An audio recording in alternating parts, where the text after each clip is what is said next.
आइए हम लोग तर्क भाषा के अंतर्गत आत्मा का लक्षण पढ़ते हैं। आत्मनः किम लक्षणम सचा कति विधः। आत्मा का क्या लक्षण है और वह कितने प्रकार का होता है। तो अन्नम भट्ट जी ने अपने तर्क संग्रह में क्या लिखा कि ज्ञान अधिकरणम आत्मा। ज्ञान अधिकरणम आत्मा, पहला लक्षण क्या बताएं कि ज्ञान अधिकरणम आत्मा। ज्ञान का अधिकरण, अधिकरण किसे कहते हैं बताओ। आधारो अधिकरण होता है ना, जिसका आधार जो है वही अधिकरण है। तो ज्ञान का आधार क्या है, आत्मा है। तो ज्ञान अधिकरणम क्या, आत्मा। ज्ञान का आधार जहाँ से ज्ञान उत्पन्न होता है वो क्या है, वो आत्मा है। सदुविधा, और यह आत्मा कितने प्रकार की, तो दुविधा, दो प्रकार की। यह आत्मा कितने प्रकार की है, तो दो प्रकार की है। परमात्मा जीवात्मा चेती। परमात्मा और जीवात्मा, आत्मा कितने प्रकार की है, दो प्रकार की, परमात्मा और जीवात्मा। तत्र ईश्वरः सर्वज्ञः परमात्मा एकेव। तत्र ईश्वरः सर्वज्ञः, और उसमें ईश्वर जो है, जो जिसे हम परमात्मा कहते हैं, वो कैसा है, सर्वज्ञ, वो सर्वज्ञ है, वह सब कुछ जानने वाला है।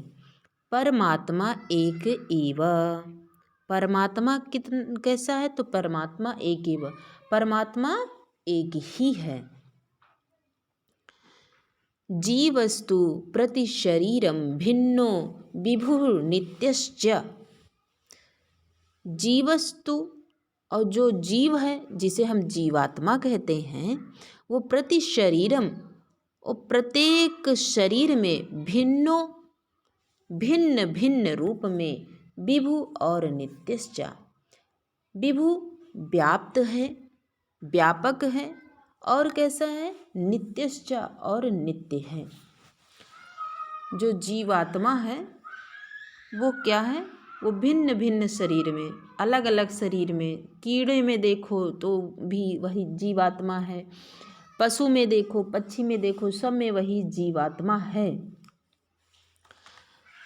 तो इस तरह से वो जीवात्मा जो है वो शरीर के भिन्न भिन्न शरीर में विद्यमान है, लेकिन वह भी व्यापक और नित्य है।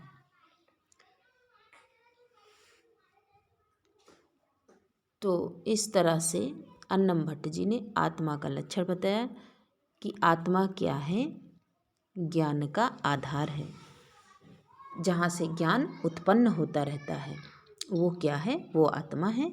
और आत्मा दो प्रकार की होती है, परमात्मा और जीवात्मा। एक परमात्मा और एक जीवात्मा। तत्र ईश्वरः सर्वज्ञः परमात्मा एकेव। उसमें जो ईश्वर है जिसे हम परमात्मा कहते हैं वह सर्वज्ञ है और वो एक ही है। लेकिन जीवस्तु प्रति शरीरम भिन्नो विभुः नित्यश्च। परंतु जो जीव है जिसे हम जीवात्मा कहते हैं वो प्रत्येक शरीर में और भिन्न भिन्न रूप में विभु व्याप्त है, व्यापक है, और नित्यश्च तथा नित्य है। ये आत्मा का देखिए आरेख सहित वैष्णवी व्याख्या दी गई है। आत्मा, इस आरेख को हम लोगों को समझ लेना चाहिए। आत्मा दो प्रकार की होती है। कौन कौन सी, एक परमात्मा, एक जीवात्मा। परमात्मा क्या है, एक ही है।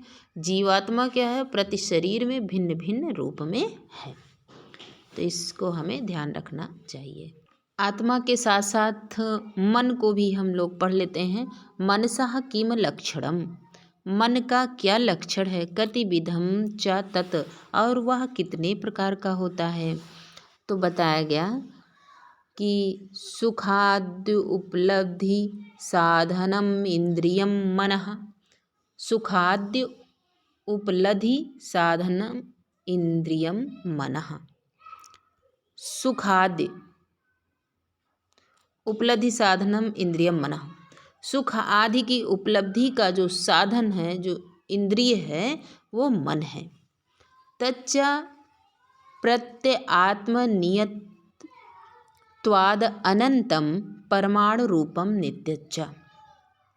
और तच्च और उसमें प्रत्यय आत्मनियत्वाद अनंतम,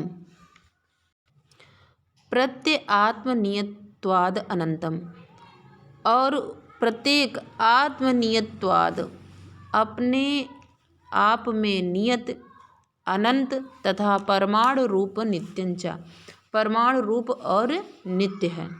अर्थात मन जो है वो क्या है, वो अनंतम, कैसा है, अनंतम, अनंत है, परमाणु रूपम, परमाणु रूप है, नित्यंचा और नित्य है। मन क्या है, सुख आदि की उपलब्धि के साधन का कारण है। मन से क्या होता है, जैसे मैं सुखी हूँ, मैं दुखी हूँ, इस प्रकार से, या मैं दुखी हूँ, सामने वाला व्यक्ति सुखी है, तो सुख और दुख का जो अनुभव होता है वो किससे होता है, वो मन से होता है। तो मन हमारा सुख और दुख की उपलब्धि का क्या है, साधन है। मन प्रत्येक जीवात्मा से संबद्ध होने के कारण कैसा है, भिन्न भिन्न है। प्रत्यआत्मनियत्वाद अनंतम, मन जो है वो कैसा है, वो अनंत है। क्यों अनंत है, प्रत्यआत्मनियत्वाद, प्रत्यय आत्मा, प्रतिधन आत्मनियत, प्रत्येक आत्मा में नियत रहने के कारण, भाई अलग अलग तरह की जीवात्मा में मन अलग अलग तरह से रहता है, इसलिए अलग अलग तरह से संबंध रखने के कारण मन कैसा है, अनंतम, अनंत है। और कैसा है, जब अनंत है तो भिन्न भिन्न तो है, अलग अलग ही है। हमारा मन कुछ कह रहा है, अगले व्यक्ति का मन कुछ कह रहा है। और कैसा, परमाणु रूप तथा नित्य है, परमाणु रूप है और नित्य है। मन के विषय में वैष्णवी व्याख्या में देखो कैसे बताया गया कि मन 3 प्रकार से है, परमाणु रूप है, अनंत है और कैसा है, नित्य है। ये मन है।